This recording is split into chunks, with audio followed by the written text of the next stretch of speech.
And then the Imam says, the second evil arises when a man genuinely engages in the renunciation of his desires, but rejoices that he is known to do so.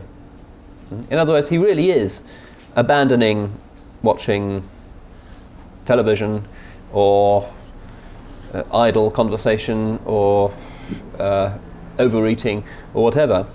He generally does abandon those things definitively, but he's happy that people have spotted him doing this. He rejoices that he is famous for his continence in the face of his cravings. By doing this, he has merely disobeyed a weak desire, namely that of food, and surrendered to a desire which is far worse, that of the love of status. And this is a hidden desire. Shahwa khafiyya. When one detects such a desire in the soul, it is more important to defeat it than to defeat the desire for food itself. In fact, it's more appropriate that such a person should eat.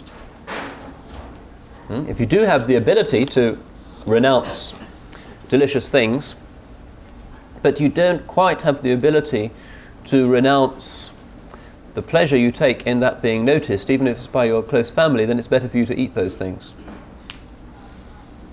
Abu Sulaiman said, this is Ad-Darani radiallahu anhu, if something is put before you in the nature of a desire which you have renounced, then partake of it just a little, but do not give your soul all it hopes for.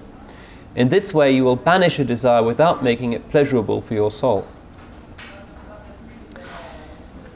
To conclude, the man who renounces his desire for food only to fall prey to the desire, which is ostentation, resembles a man who flees from a scorpion and takes refuge with a viper, for ostentation is more harmful than the desire for food.